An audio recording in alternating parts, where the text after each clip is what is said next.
Hello friends, आपका स्वागत है हमारे चैनल वॉइस विद कुशवाहा पर, जिस पर आपको रोज़ नई नई कहानियाँ देखने को मिलती रहती हैं।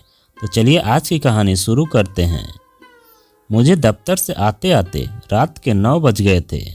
घर में घुसते ही पिंकी के बिगड़ते तेवर देखकर परेश समझ गया कि ज़रूर आज घर में कुछ हुआ है, वरना मुस्कुराकर स्वागत करने वाली बीवी चेहरा उतरा नहीं होता। सारे दिन मोहल्ले में होने वाली गतिविधियों की रिपोर्ट जब तक मुझे नहीं सुना देती उसे चैन नहीं मिलता था। अखबार पढ़े बिना पास पड़ोस के सुख दुख के समाचार मिल जाते थे। शायद देरी से आने के कारण ही पिंकी का मूड बिगड़ा हुआ है। पिंकी से माफ़ी मांगते हुए बोला, सॉरी, मैं तुम्हें फ़ोन नहीं कर पाया। महीने का अंतिम दिन होने के कारण बैंक में ज़्यादा काम था। तुम्हारी देरी के कारण मैं समझ सकती हूँ, पर मैं इस कारण दुखी नहीं हूँ, पिंकी बोली। फिर हमें भी तो बताओ, इस चाँद से मुखड़े पर चिंता की छाया क्यों है? परेश ने पूछा। दोपहर को लंदन से बड़ी भाभी का फ़ोन आया था कि कल माताजी हमारे पास पहुँच रही हैं। पिंकी चिंतित होते हुए बोली। इसमें ज़्यादा उदास व चिंतित होने की बात क्या है?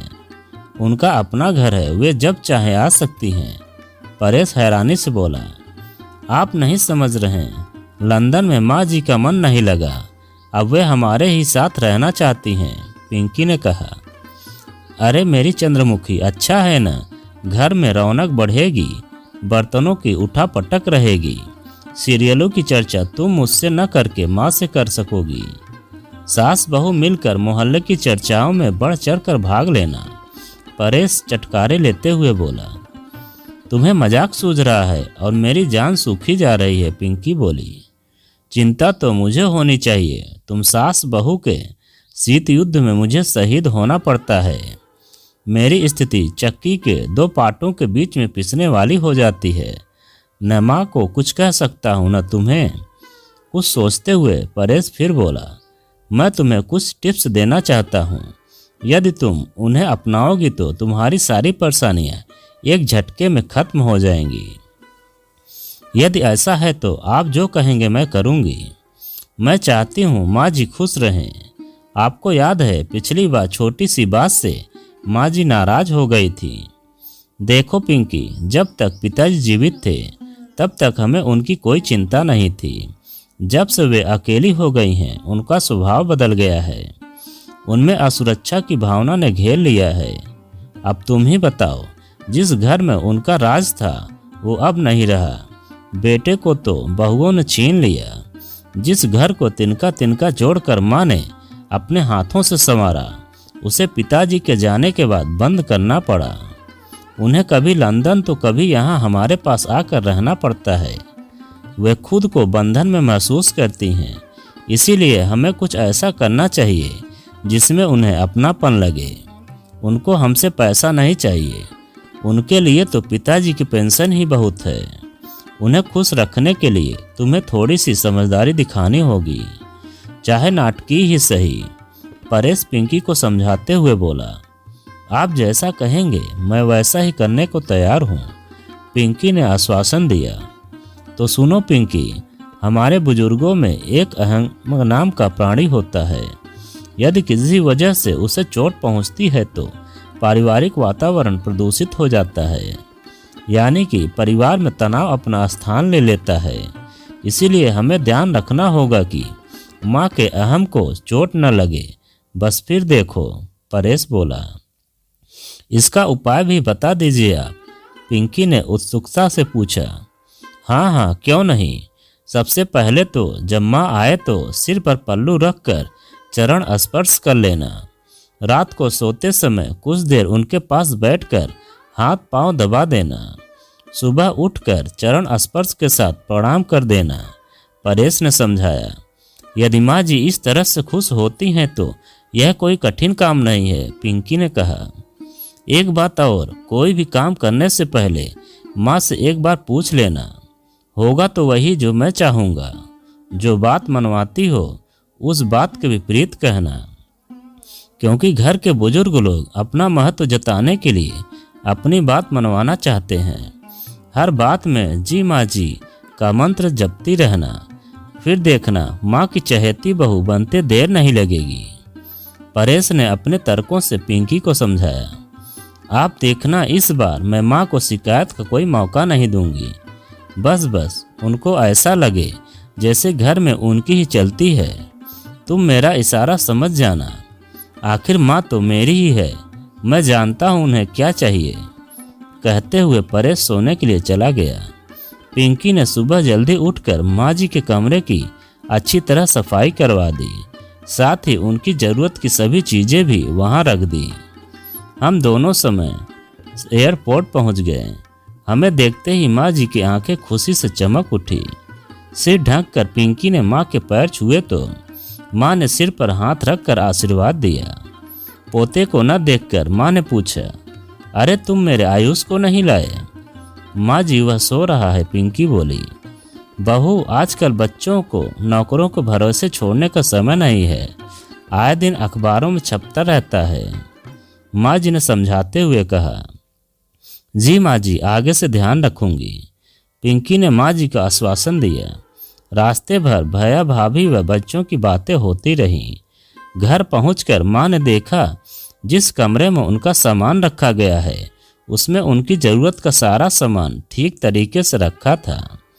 5 वर्षीय पोता आयुष दौड़ता हुआ आया और दादी के पांव छूकर गले से लग गया। माँ जी, आप पहले फ्रेश हो लीजिए, तब तक मैं चाय बनाती हूँ।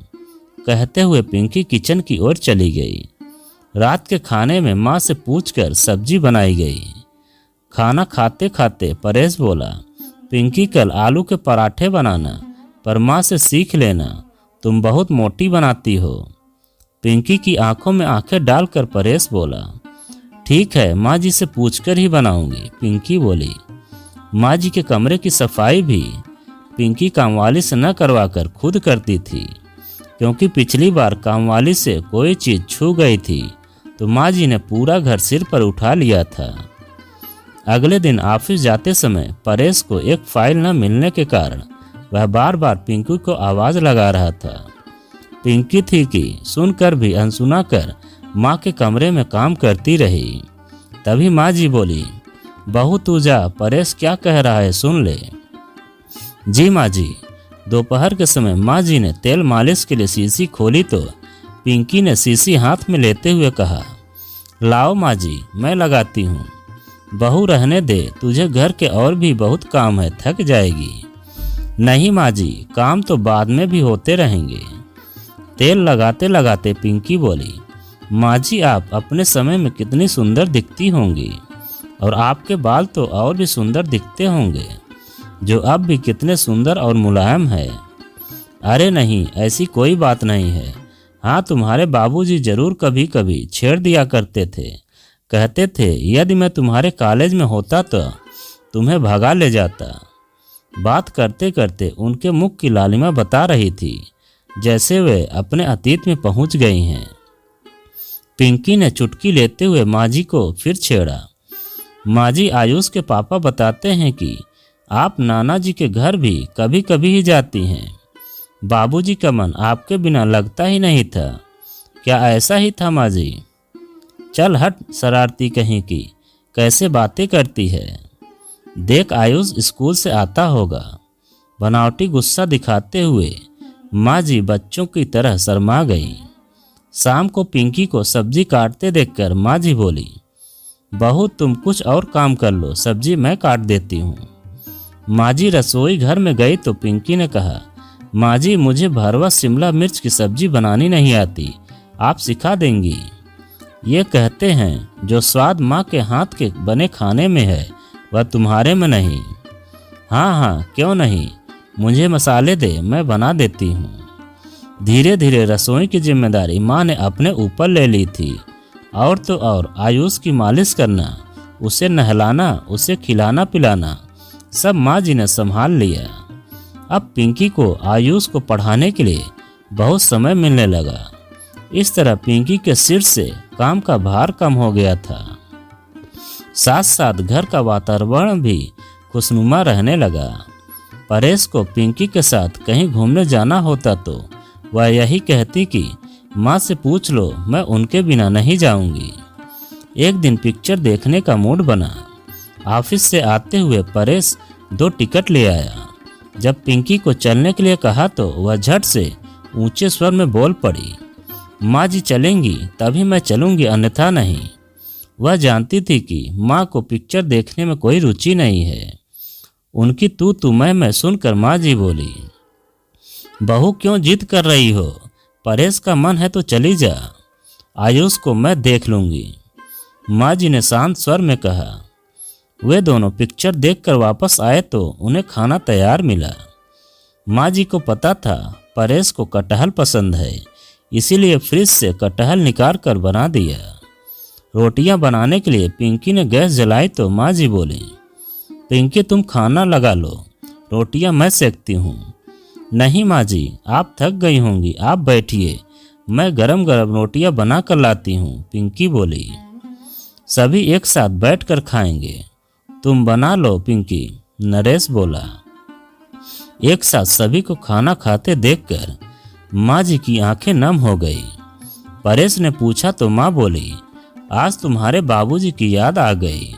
आज वे है तो तुम सबको देखकर बहुत खुश होते। माँ मन दुखी मत करो, परेश बोला। पिंकी की ओर देखकर परेश बोला, कटहल की सब्जी ऐसे बनती है? सच में माँ, बहुत दिनों बाद इतनी स्वादिष्ट सब्जी बनाई है।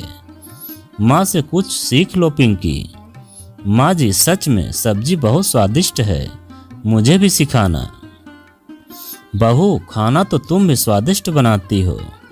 नहीं माँ जी, जो स्वाद आपके हाथ के बनाए खाने में है वह मेरे में कहाँ, पिंकी बोली। परेश को दिवाली पर बोनस के पैसे मिले तो देने के लिए उसने पिंकी को आवाज़ लगाई। पिंकी ने आकर कहा, माँ को ही दीजिए ना। परेश ने लिफाफा माँ के हाथ में रख कर दिया। माँ जी लिफाफे को उलट पलट कर देखते हुए रोमांचित हो उठी। आज वे खुद को घर की बुजुर्ग व सम्मानित सदस्य अनुभव कर रही थीं। परेश व पिंकी जानते थे कि माँ को पैसों से कुछ लेना देना नहीं है, न ही उनकी कोई विशेष ज़रूरतें थी। बस उन्हें तो अपना मान सम्मान चाहिए था। अब घर में कोई भी खर्चा होता या कहीं जाना होता तो पिंकी माँ से ज़रूर पूछती। माँ जी भी उसे कहीं घूमने जाने के लिए मना नहीं करती। अब हर समय माँ के मुंह से पिंकी की प्रशंसा ही होती।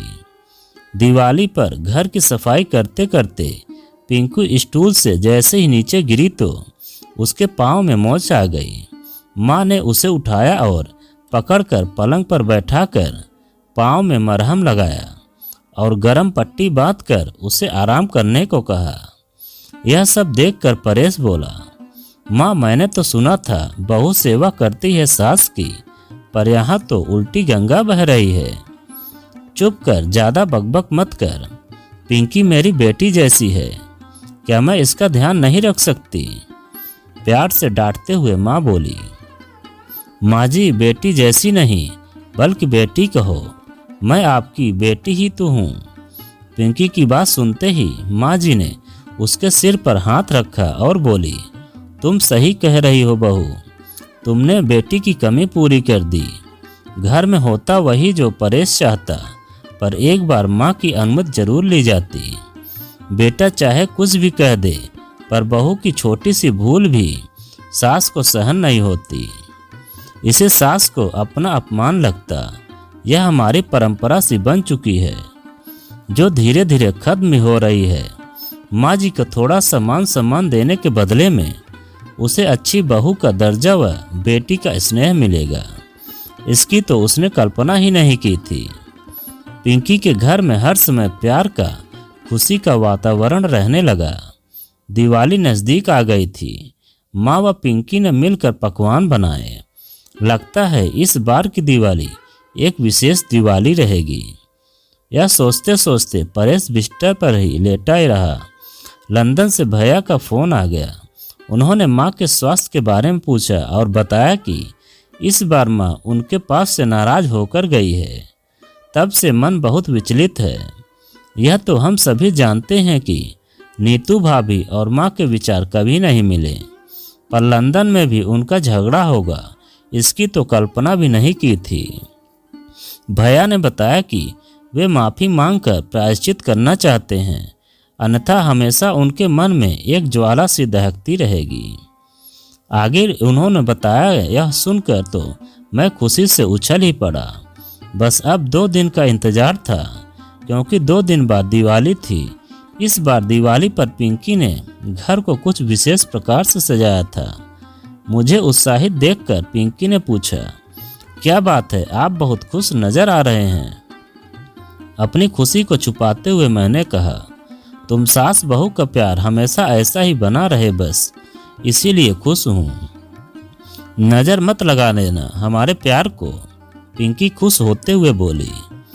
दिवाली वाले दिन माँ ने अपने बक्से की चाबी देते हुए कहा, बहू लाल रंग का एक डब्बा है, उसे ले आओ। पिंकी ने डब्बा लाकर दे दिया। माँ ने डब्बा खोला और उसमें से खानदानी हार निकाला। हार पिंकी को देते हुए बोली, लो बहू, यह हमारा खानदानी हार है, इसे संभालो, दिवाली इसे पहनकर मनाओ। तुम्हारे पिताजी की यही इच्छा थी। हार देते हुए माँ की आंखें खुशी से नम हो गई। पिंकी ने हार लेकर माथे से लगाया और माँ के पैर छूकर आशीर्वाद लिया। मुझे बार बार घड़ी की ओर देखते हुए पिंकी ने पूछा तो मैंने टाल दिया। दीप जलाने की तैयारी हो रही थी, तभी माँ ने आवाज़ लगाकर कहा, परेश जल्दी आओ, आयुष के साथ फुलझड़ियाँ भी तो चलानी है। मैं 8:30 बजने का इंतज़ार कर रहा था, तभी बाहर टैक्सी रुकने की आवाज़ आई। मैं समझ गया मेरे इंतज़ार की घड़ियाँ खत्म हो गई। मैंने अनजान बनते हुए कहा, चलो माँ, सेलिब्रेशन शुरू करें। हाँ हाँ चलो, पिंकी आवाज़ लगाते हुए कुर्सी से उठने लगी तो नीतू भाभी ने माँ के चरण स्पर्श किए। आदत के अनुसार माँ के मुंह से आशीर्वाद की झड़ी लग गई। सिर पर हाथ रखते बोलती ही जा रही थी, खुश रहो, आनंद करो, आदि आदि। भाभी जैसे ही पांव छूकर उठी तो माँ आश्चर्य से देखती रह गई। आश्चर्य के कारण पलक झपकाना ही भूल गई। हैरानी से माँ ने एक बार भैया की ओर, एक बार मेरी ओर देखा। तभी भैया ने माँ के पैर छुए तो खुश होकर भाभी के साथ मुझे व पिंकी को भी गले से लगा लिया। माँ ने भैया भाभी की आंखों को पढ़ लिया था। पुनः आशीर्वाद देते हुए दिवाली की शुभकामनाएं दी। माँ की आंखों में खुशी की चमक देखकर लग रहा था दिवाली के शुभ अवसर पर अन्य दीपों के साथ माँ के हृदय रूपी दीप भी जल उठे, जिसके प्रकाश ने सारे घर को जगमग कर दिया। तो दोस्तों, यह कहानी आपको कैसी लगी कमेंट में लिखकर हमें ज़रूर बताएं। और आप अगर हमारे चैनल पर नए हों तो प्लीज़ चैनल को सब्सक्राइब करें और वीडियो को एक लाइक ज़रूर करें और एक प्यारा सा कमेंट हमें ज़रूर करें।